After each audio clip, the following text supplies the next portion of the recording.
You're listening to the Co-Creator Network. When you change the way you look at things, the things you look at change.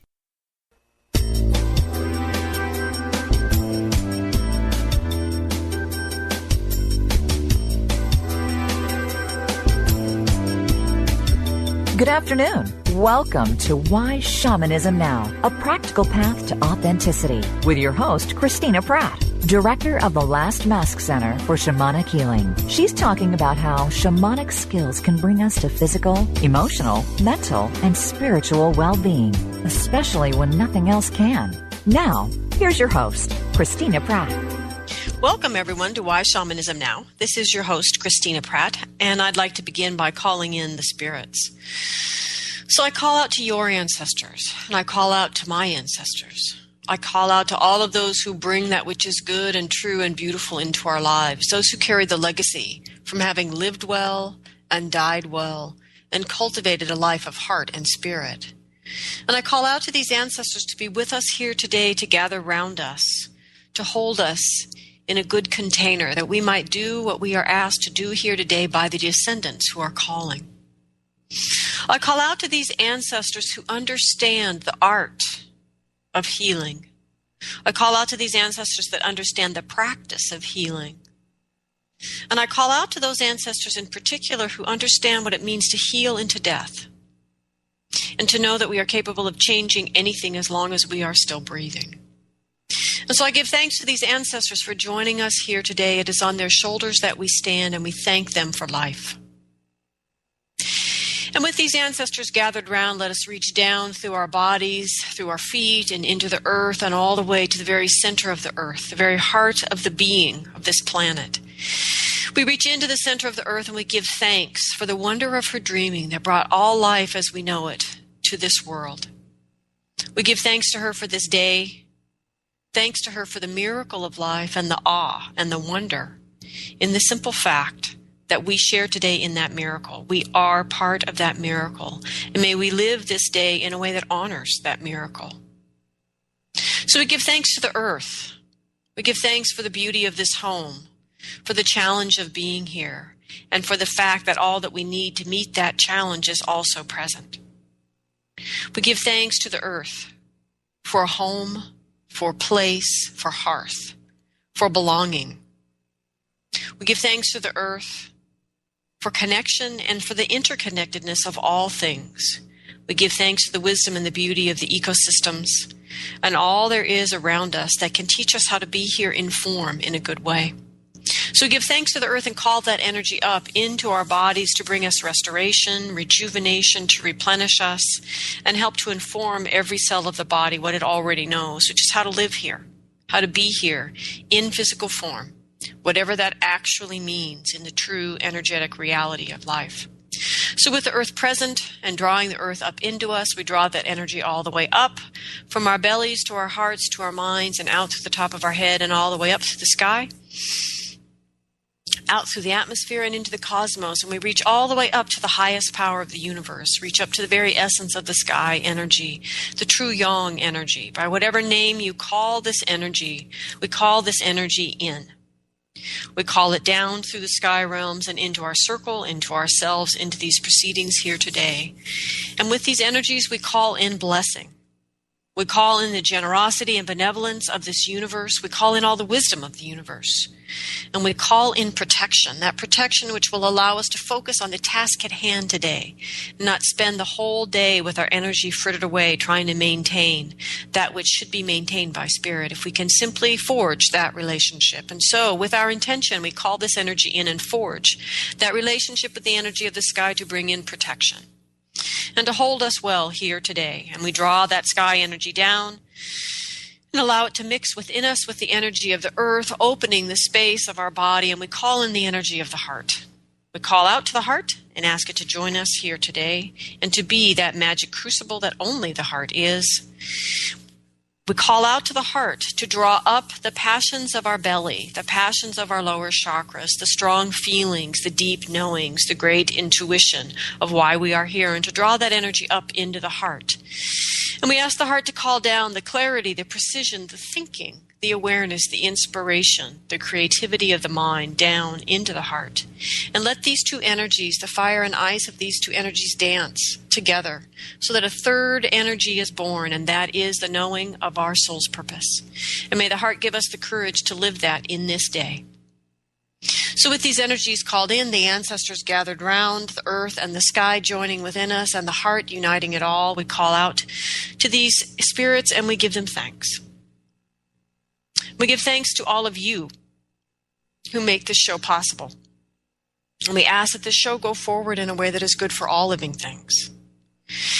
The show wouldn't be possible or wouldn't even have a purpose without those of you who listen. And I give thanks to all of the listeners who have donated to the show to help to keep the show alive. I give thanks in particular to Langston and John and Linda and Kyle, who are new donors. So thanks to all of you. If the show is meaningful to you in any way, if it moves you in the heart, even if it moves you to irritation and agitation, that is absolutely fine, because the essence of shamanism is to allow yourself to be moved in the heart into action, to let your heart to be open and clear and full and strong and able to respond to your day. This is the essence of a life lived in a shamanic way.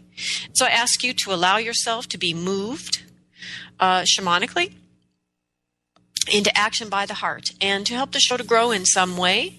If you would like to donate, you are welcome to go to the whyshamanismnow.com site. All of the archives are there as well. And you can click on the support button and donate any amount, large or small. I am deeply grateful for all of it, as it all goes directly to keeping the show on the air.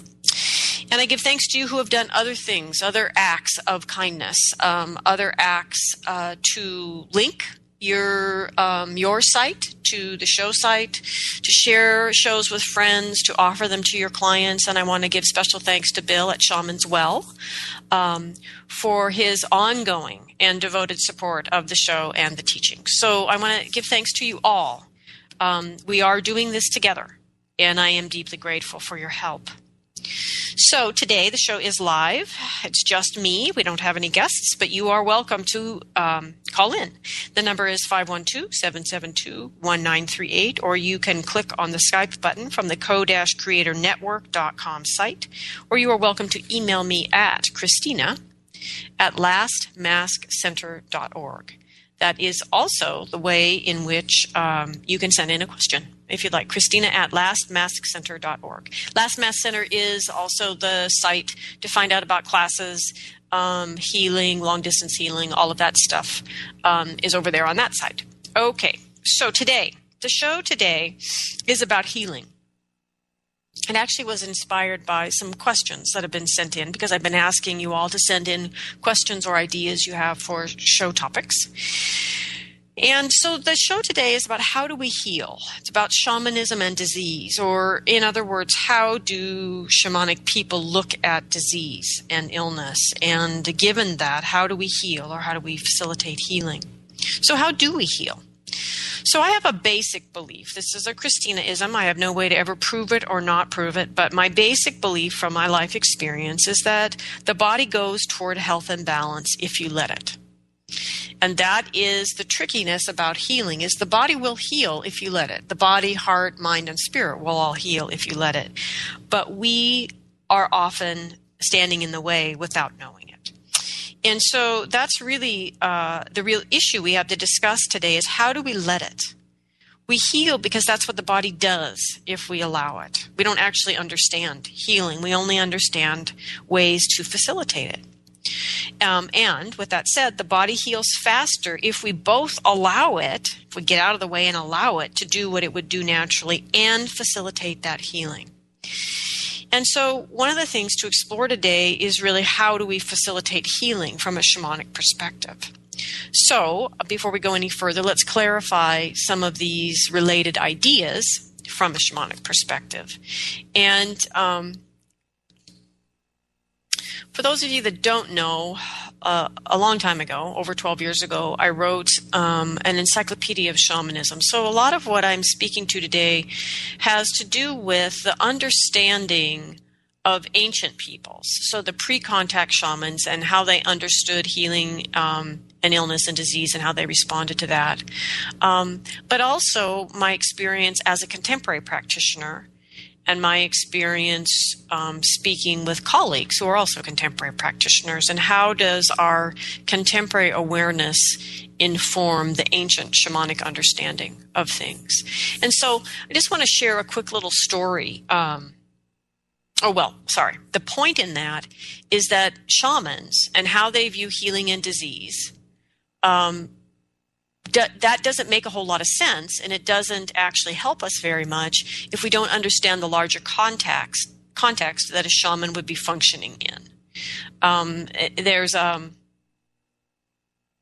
strong movement in contemporary shamanism to just learn the healing forms and practice them without any larger context of understanding, trusting that the helping spirits will tell us what we need to know.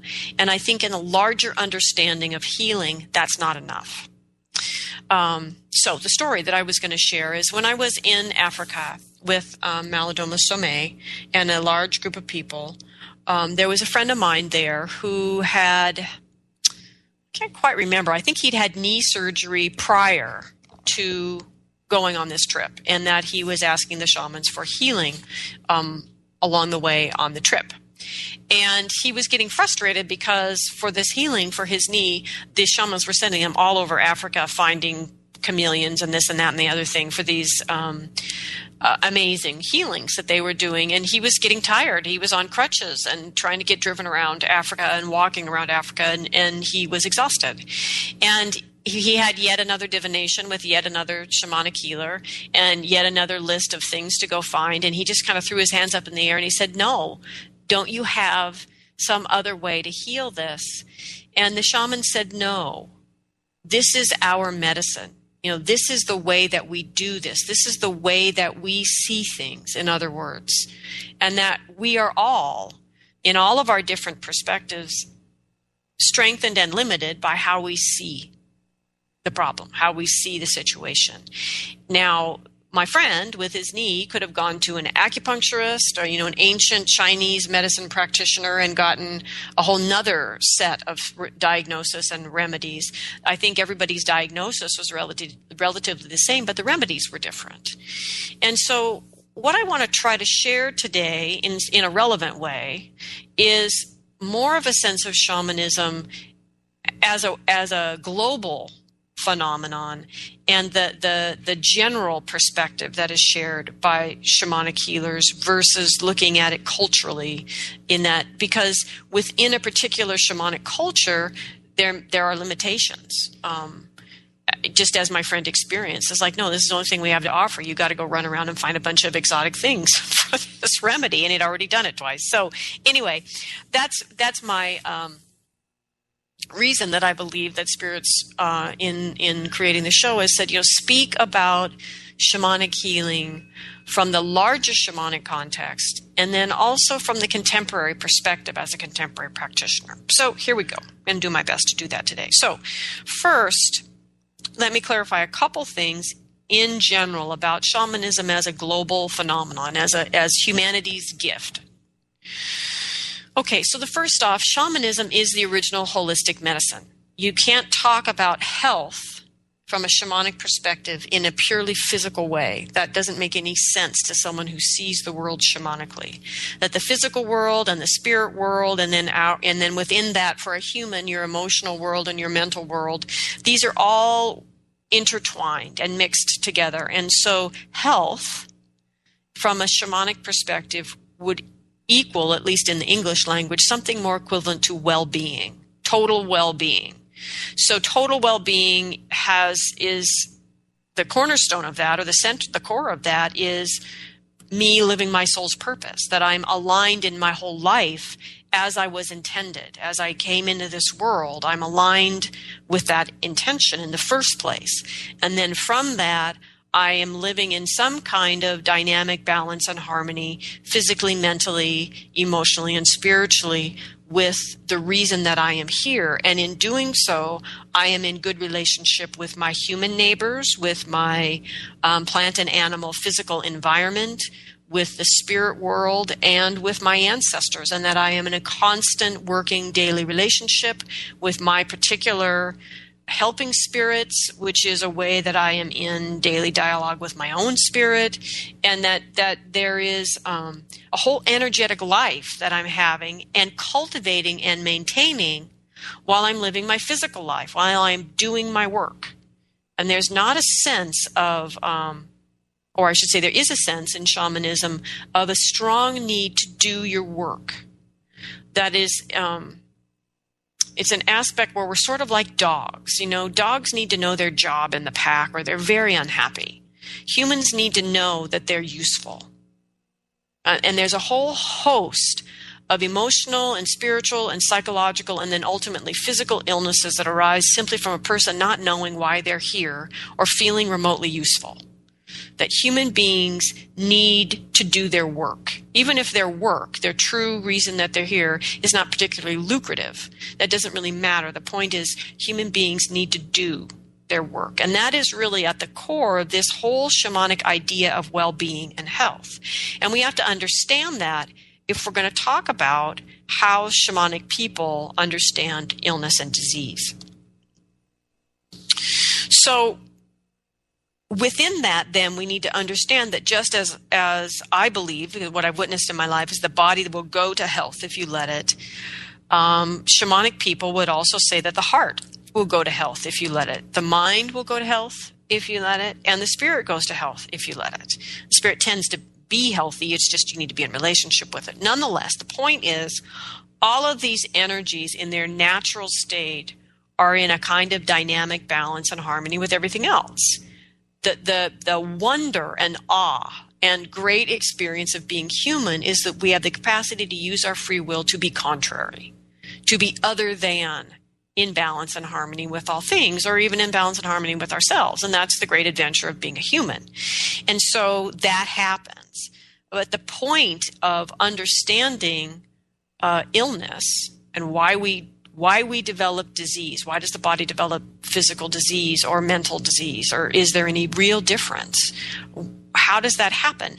That has to, if you're going to understand it shamanically, we have to understand that all of these aspects of the self are intertwined and they will all go towards health, which is their natural state, if we can get out of the way. So the question once again is, how do we help these energies that are so entirely intertwined to move towards health? Because we are able to stop our healing in any dimension of our well-being, or we can facilitate it in any dimension of our well-being at any time. We can also be working very hard at it, let's say physically, and then not addressing things emotionally or psychologically, and be in a state of profound physical health, to be fit physically and deeply unhealthy shamanically. And this is actually fairly prevalent in America. Interestingly, in sort of a way of balancing out the epidemic of obesity in America, we have this other epidemic of people who are equally unwell from a shamanic perspective, but they are physically very fit. So I hope you can kind of understand that way from a shamanic perspective, there is the capacity to be physically healthy, but not emotionally healthy, not psychologically healthy, and not spiritually healthy. And that all of these things need to be happening to be considered healthy, not diseased, from a shamanic perspective. So in other words, you know that friend of yours that seems basically to have their life together, except for the fact that they're constantly having accidents, mishaps, losing their keys, their car gets broken into, the sink plugs up. You know, like every time you talk to them, there's something. All of it's minor, but it's a constant distraction for the person to keep having to repair and deal with all of these things, and it distracts them from their life's purpose. It distracts them from themselves. That's a shamanic illness. It's an issue of power loss. It's an issue of a loss of your relationship with your helping spirits, usually. And so my point is, from a shamanic perspective, there is disease and illness that is not manifest physically in our body, as well as the disease and illness that is manifest physically in our body. Okay, so you can be fit from a shamanic perspective, but not healthy. The other thing is you can be healthy in a certain sense, but not experience well-being. So like the simple way to say this would be, my best day in my 20s would be a bad day for me now in my 50s.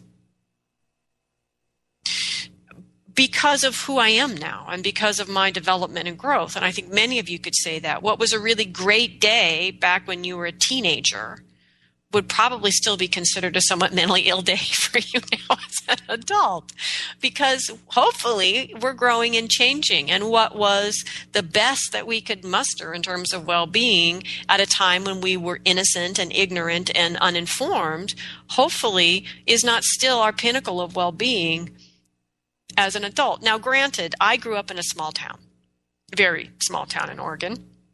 And for many people in that small town, prom night was the pinnacle of their life, and that everything was the best when they were 18 under the, mirror ball at the dance, and everything's been downhill since then. Personally, that wasn't good enough for me. And so for me, I have continued in my life to want to grow and change, because I really don't believe I had it all figured out at 18. At 18, I did think I had it all figured out, like every other 18-year-old in the world. But I didn't. Life showed me that. And so my point is that we can be healthy. We can be enjoying a certain state of health, but not necessarily really be experiencing well-being. So an example would be in my young years, in my college and early 20s, I actually happened to have a particular health test at the company that I worked for at that time. And it was a very interesting test because it took everything. It was trying to gauge someone's well-being. And what this test spit out at the end of all the different tests and everything was the age your body thought it was. And it was really fascinating because there were people that were in their 30s, their body thought it was 57 because they were like heavy smokers and drinkers or whatever. It was a fascinating test. So here I was in my 20s and my body thought it was 14. So in other words, from a physical standpoint and the way that they could measure this well-being, I was pretty healthy at that time. And at the same time, I was between 10 and 15 pounds overweight. I was depressed. And in college, at least, I was pre-med. So I was stressed, sort of by definition. Now, if I had gone to a good holistic practitioner at that time, they would have said that my depression and my stress together were shutting down my gut. So I wasn't digesting my food very well. And that was leading to weight gain. And all of that was reinforcing my depression. And maybe I would want to try this antidepressant.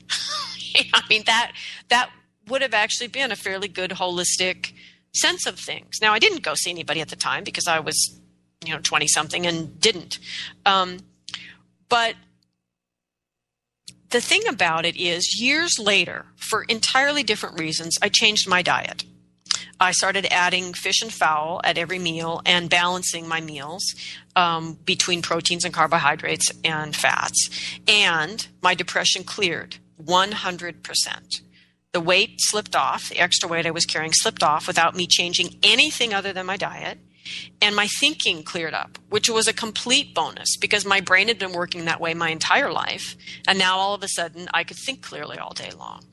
So the state of my health, my physical, mental, and spiritual well-being measurably changed because I changed my diet. And so my point is, I was standing in my own way. I was keeping my mind, my body, and my spirit from moving towards health by the choices I was making day by day about food. And so my well-being then was greatly enhanced by changing my mind about food and getting out of the way then of allowing those things to move towards health. And so now there's a moral of that story that's important to remember from a contemporary perspective. I don't know how conscious traditional indigenous pre-contact shamans were of this, but one of the things we need to really understand today, chemistry matters. Chemistry is everything, actually, when it comes to life as we understand it.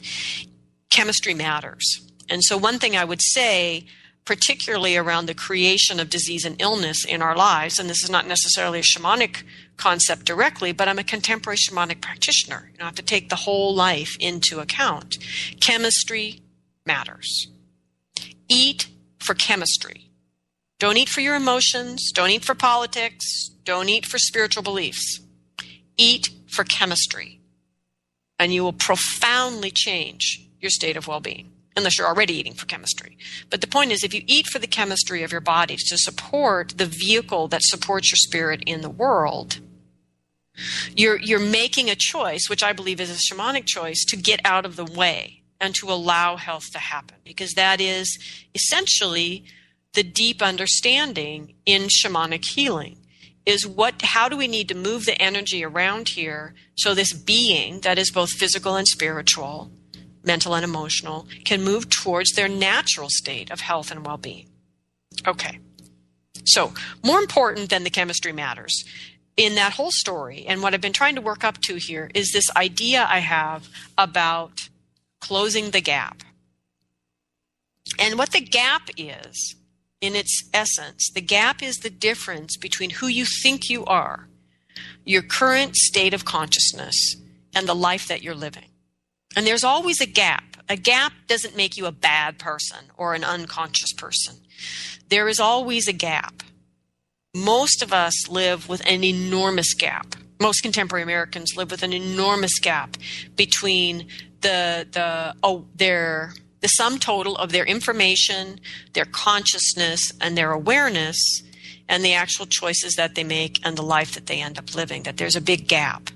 And that the essence of the message here today is that illness and disease live in the gap.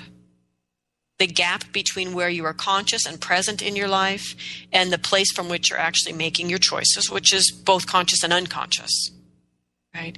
The gap that gets created in your life where nobody's living, the gap is where disease settles in, even from a shamanic perspective. But the gap is not a clothing store. The gap that I'm talking about here today is a contemporary way of understanding this, and it still dovetails with shamanism and understanding how shamanic healing can be part of your own healing process. But the understanding the gap is really important because only you can close the gap. And the beauty of the gap is that when the gap becomes very, very narrow, that if you have a strong working relationship with spirit, that spirit energy can effectively close the gap for the day. But when you have a ginormous gap, it takes an even more ginormous relationship with spirit to close that gap. And if you had that ginormous relationship with spirit, you wouldn't have such a big gap. So by definition, if you have an enormous gap, you don't have an enormous relationship with spirit. It just doesn't work that way. So the point is, you don't have enough of a relationship with spirit to close that gap. I don't care how much you're praying, who you think God is, or any of those other things that are essentially become superficial because they're nowhere near collectively big enough to close the gap. And it takes an understanding of how to tend your physical body and how to tend your energy body together and get them to work together, and then understand how your emotional body comes to play and your spirit, and cultivating a relationship with spirit. And all of these things work together to help you to close your gap, to develop a relationship with spirit that can eventually effectively close what remains of the gap. Because I think as long as we're alive, unless we're truly masterful, and I mean that literally as in the title you have achieved in your life is to truly be a master. I don't mean you went to 3 weekends in Reiki and now you're a Reiki master. I mean a true mastery, not to dump on Reiki, but my point is a true master in life perhaps doesn't need spirit's help to close the gap. But the rest of us, you and me, we need some help. Okay. So the gap then is the difference between your current consciousness, what you believe, and the sum total of your actual consciousness. So using this little story I shared about my past when I was in my 20s, is that there was a gap between my conscious awareness and the manifestation of that in my body. So I thought I was eating healthy. I thought I was doing all the right things, but there was a different manifestation in my body. And my body expressed depression, excess weight, tired, foggy thinking, in spite of the quality of the life I was living, which was, I thought, a healthy vegetarian diet, swimming every day, walking, having a spiritual life. My heart actually was pretty good at the time. But by eating the way I was eating, I wasn't allowing my body, my mind, and my spirit to rise to that level of consciousness. So I was maintaining the gap by my relentless choices around food and not allowing that shift so that everything could come into greater harmony. So by changing my diet, I closed the gap at that time. Not that I don't have other gaps, but I closed that gap at that time. And we know this because that one change changed everything. So now the gap, as I said, the gap really matters because illness and disease enter our lives through the gap. So the gap then is this place that we create that is in our energy field that is untended. And it's a place that we can't protect because we aren't there. And the gap is where we aren't living. We live in our mind and in our story about ourselves. And then we live in our actual consciousness, which includes all of the past that is unreconciled, all of the present alignment and incongruencies of the day, and all of our attachment to the future. Now, if we were just living in our present alignment and misalignment in the day, our gap wouldn't be so big. So in other words, the distinction between what I could imagine myself being and where I think I am in terms of my most conscious awareness and how I'm living, which is just alignment and misalignment, that gap wouldn't be so big. But the problem with our actual consciousness is it includes all that we are unconscious of, all of our unresolved shadow issues, all of our lost soul parts, every little moment throughout our entire life that wasn't quite reconciled, that we still carry waiting to be reconciled, where some little sliver of ourself is still stuck back in that time, as well as all of our attachments about the future. So where we are stuck in the past and the future is also part of our actual consciousness. And therein lies the gap creator. Okay. Now the body has to hold it all. And this means that the body has to be in 2 or 3 places at once. So that current consciousness that includes all the unresolved issues of the past and all of the attachments to the future, all of that, all of the rest, all of that has to be held in the body. So the body is in many, many more than one place at a time. And the body isn't designed to be in 2 places at once. The body is designed to be in the moment. Even if the moment is utterly and completely horrific and imperfect, the body is designed to be in the moment. And so by having this consciousness that has to expand out over this past and this future and a whole bunch of other things in between, like shadow selves and disowned selves and all of that, the body then has to be in many, many places at once. That's the gap. That's where disease finds fertile soil. That's why we experience illness. Maybe not physical disease, but mental, spiritual, emotional illness. Because of that gap that gets created between our conscious in the moment life and all the other places we have to be to hold on to the whole life that is not yet reconciled. And that is the essence of shamanic understanding of disease and illness and well-being. So let's talk a little bit about the traditional shamanic explanation of illness, and then we'll jump back around to how this connects in with the gap. So if you read books about shamanism, they will say either that this shamanic people that you're reading about believe that ultimately the root of all illness or disease is soul loss. And then there's about as many other shamanic people where if you're reading about them, the book will say accurately, ultimately, these people believe the root of all illness and disease was ultimately spirit intrusions, some kind of energy intrusion.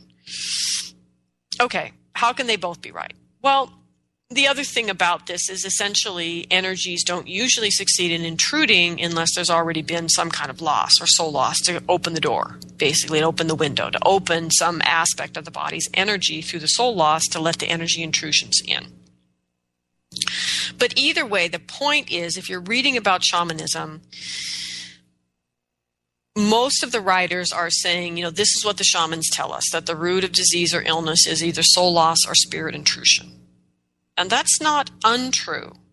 But if you actually get in to the practice of shamans, indigenous shamans or contemporary shamans, that the true diagnostic trance state is looking for the weakness or the imbalance that caused the soul loss or that allowed the energy intrusion to happen.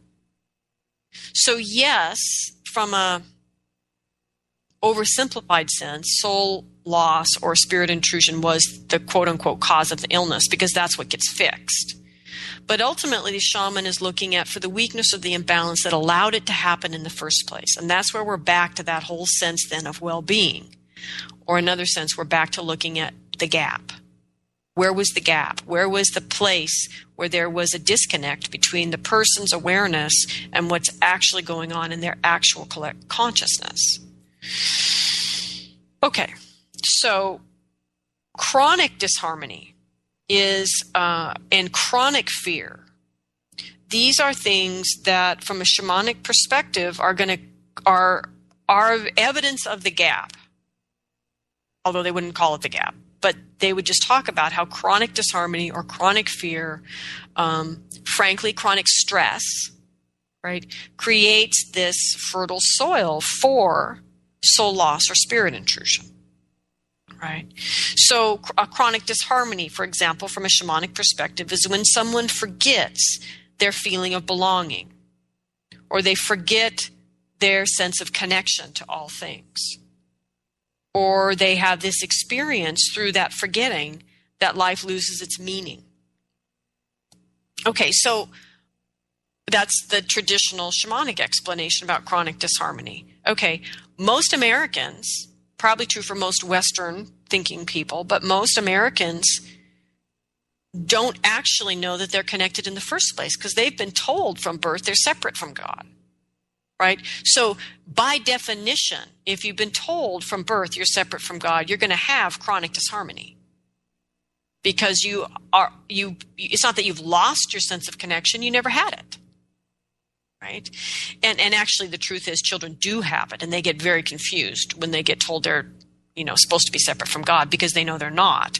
Anyway, I'm not going to get off on that tangent here today, but the point is shamans would talk about chronic disharmony as being the reason for or what creates the weakness that allows soul loss or spirit intrusion, when the truth of the matter of a contemporary person is we are taught to live in chronic disharmony by the very basic belief system that we're being given. So we are given the information as we are raised in a typical American household that will breed chronic disharmony, which breeds imbalance and weakness, which breeds soul loss and spirit intrusion, which sets us up for disease and illness.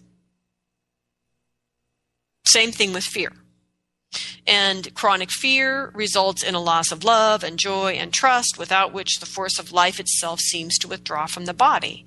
I actually see this a lot lately. I see people that simply were not given the information they needed as children, how to maintain their physical body and their energy body and the relationship between the two. I certainly didn't get it in public school. Now, I went and found it at 22 because I was miserable. But people get to be 42 and still don't have it, and they're even more miserable.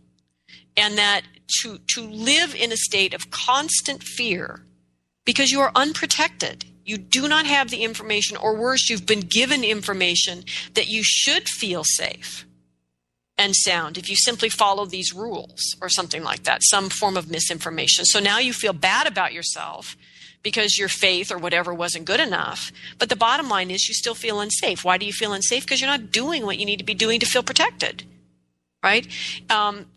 Many of you might remember a show with Betsy Bergstrom where she talks about how her Native American grandmother taught her as a child who her body protector was. In other words, who's the helping spirit in your life who's there to help you protect your physical and energetic well-being. So again, disease and illness comes into our life because we live in chronic fear, because we're not given the information we need to not live in chronic fear. So these are areas of weakness in our well-being, and they recur as a result of bad habits accumulated by holding false attitudes, holding, frankly, just bad information. Bad meaning incorrect, ineffective, not helpful, and information that creates a dissonance when the accurate information begins to come in. And so these areas of weakness in our well-being also come when we don't understand our place. We don't feel we belong. We don't understand our place in the world. We don't understand why we're here, and we ultimately don't understand our place in the universe. This is what the gift in a shamanic cosmology is, an understanding of the universe and our place in it and our oneness with all of those things. That is a huge part of establishing well-being, helping us to close the gap, and making us an inhospitable place for illness and disease. Okay, so a question came from a listener. And she said, can you explain how disease occurs in the human body according to a shamanic belief system? What is the trigger that initiates the disease on a cellular level? She says, I'm sure there are many answers to this question and that each patient has their own issues, true, which may be environmental, psychological, physiological, which are all true. But I'm curious to know if there are ancient shamanic practices that can shed light as to why the physical body becomes diseased. And this is a very interesting last sentence. It's a very interesting question, but very interesting last sentence. I'm curious to know if there are ancient shamanic practices that can shed light on why the physical body becomes diseased. What's really interesting about ancient shamanic practices is that many of them are designed so that we don't become hospitable for disease. So it's not so much that they shed light on why, well, they do shed light on why we become diseased in the reverse, because the practices of an ancient shamanic culture in terms of cultivating a person's relationship with their soul that begins as a child when someone asks you, what did you dream last night? And listens to your dreams, because your dreams are a place where your soul is speaking. And so that's what I mean. In the very, very beginning, these practices are to cultivate a person's relationship with their own soul. And then practices to cultivate a person's relationship with their helping spirits. And practices before a child is even aware to make sure that the family's helping spirits are protecting the child. And then there are the practices about how community is forged and reforged and cleansed and developed over time with the guidance of spirit.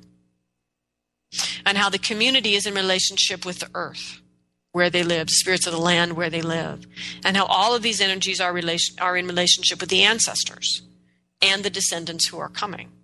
That all of these practices that are part of the whole shamanic way of life and the whole shamanic cosmology, not just the healing forms. Because if you do all those other things, the healing forms are rarely needed. They're needed, but they're rarely needed because the well-being is being maintained through the shamanic practices. So in a sense, they are telling us where disease comes from. It comes from not maintaining your well-being, energetically, spiritually, and physically. So we need to understand as contemporary people that we do choose, with every soul loss, we do choose on some level to let that part go. With every energy intrusion, we do choose on some level to allow that energy in. Someone who is energy filled with their own spirit, with their helping spirits, and protected through their own energetic awareness, through their helping spirits, does not need to give in to soul loss or energy intrusions. There's no need to do that. So to be energy filled means your own physical energy, as well as a well-maintained energy body and a working relationship with spirit, are all being maintained. So these are the ancient shamanic practices. And all of these things are maintained so that we do not become fertile soil for disease and illness, so that the gap is very narrow and spirit can fill it for us. So to be protected means that you are grounded and that the physical energy body and you maintain good boundaries energetically and in your language and in your interactions with others, and that you ask for help from spirit. That's what being protected means. And that you actively close the gap. When the gap is small enough, spirit can help to finish the closing. Disease lives in the gap. And we all trigger disease by leaving a gap. The gift in the disease is that it exposes the gap.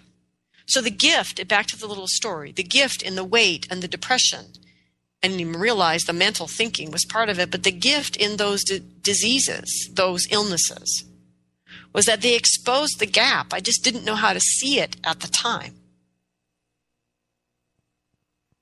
So healing or not comes in our life from how strongly or quickly or accurately we can move to close the gap. So my partner worked with a man who had been diagnosed with, I don't know, like stage 4 pancreatic cancer. I think it was pancreatic cancer, yeah. And everyone said, oh, hell, we can't do anything for you. Settle your affairs. So he did. He settled his entire affairs with life and thought, well, shit, I'm going to die. I'll go die in Hawaii. And in Hawaii, he was introduced to some other healing modalities, which involved deep cleansing and herbs, etc. And the man was able to totally detoxify and heal the pancreas and lived. And it's very rare, frankly, to be able to live from stage 4 pancreatic cancer. So where did his disease come from? His disease came from this huge gap in his life because he was living so far from well-being in all ways. He was being the man he thought he should be, working a job he hated, the whole story. And he just, he moved to close the gap. The disease exposed the huge gap in his life between who he was and what he really wanted and what had meaning for him.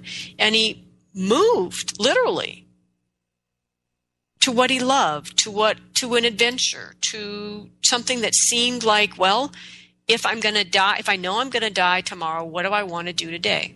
So there he is in Hawaii, getting colonics and herbs, right? And living, because he closed the gap in his life. He became one with himself and brought himself into literal alignment with herbs, with teachings, with another energetic way of living. And in that way, closed the gap and expelled, essentially, the illness, the disease.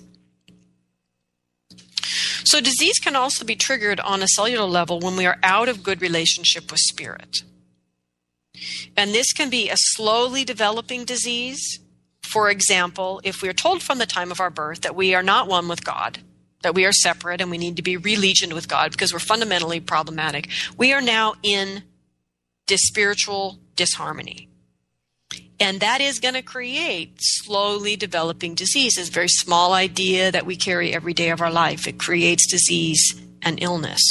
Or disease can develop wholesale. I know people who knew better.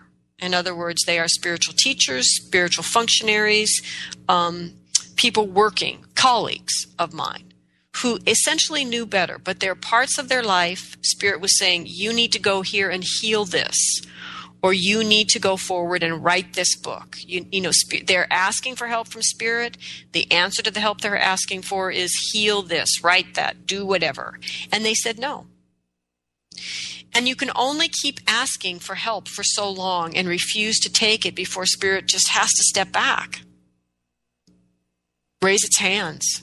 Go surrender. Okay, I surrender. I don't have an answer for you that you want. Those are the answers. You don't like it. Fine. Whatever. And these people are the kind of people that this is the story. I've seen this story again and again. Well, I don't know. I had a checkup, 4 months ago, and I was completely healthy. And now all of a sudden I have cancer metastasized in 4 systems, 4 body systems. That's bad, right?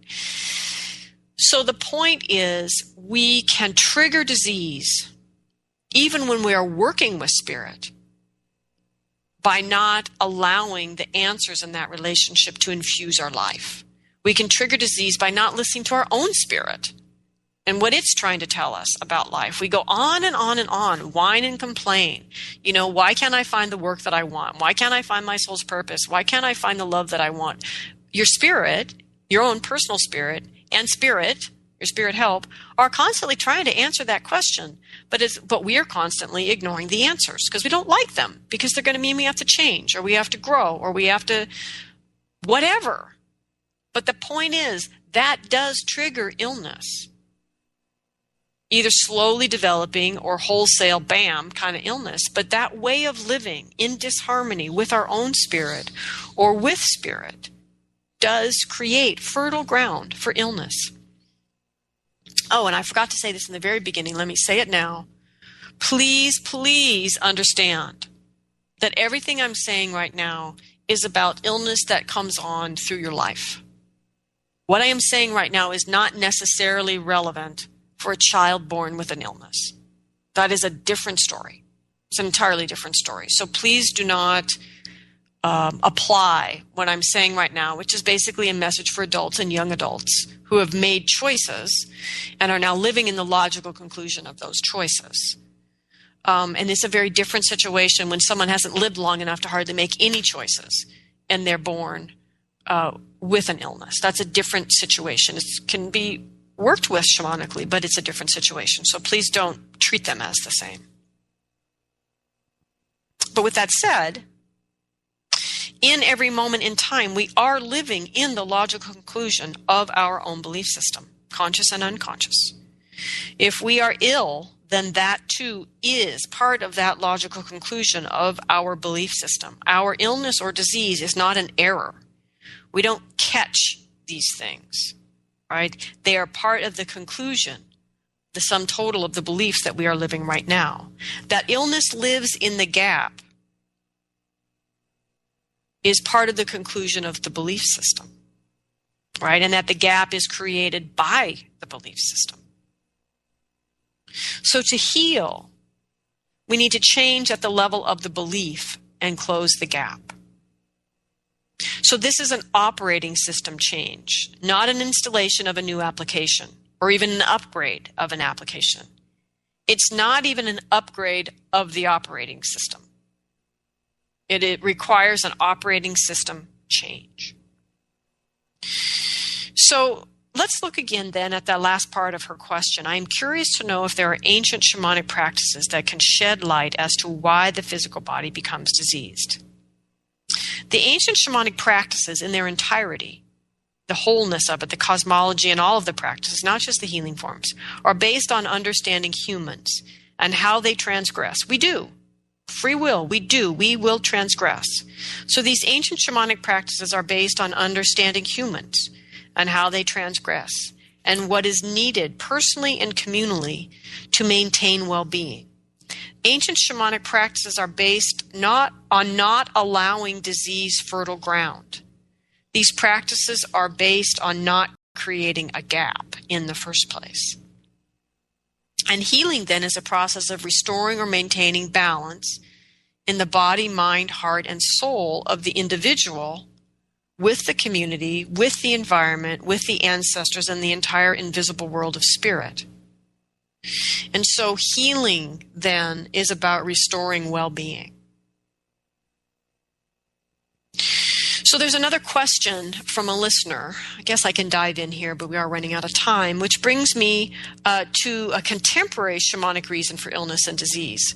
So the unresolved energies of our ancestors are another trigger for physical illness, mental illness too, actually. So illness and disease. So this listener's question is, what her statement is, my work involves looking for cancer cells in patient samples that we receive at the hospital laboratory. I do this every day, all day long. I have been doing this work now for 17 years, and I have noticed that patients who are diagnosed with cancer appear to be within a younger and younger age group. It used to be that patients would be diagnosed in their 70s or 80s, and that still happens today. But there seems to be a greater occurrence of cancer in the 50-year-old age range. Why? One of the reasons for this, I think there are many reasons for this, and I actually just talked about them. But one of the reasons for this is the unresolved energy of the ancestors. And what I mean by this is people who have died over the last usually about 4,000 years who were not tended properly at death. And because of this, did not cross over into the land of the dead. They either didn't live in a way that their life ended reconciled with their affairs in order, without debts to other people, without debts to spirit, without debts in their life.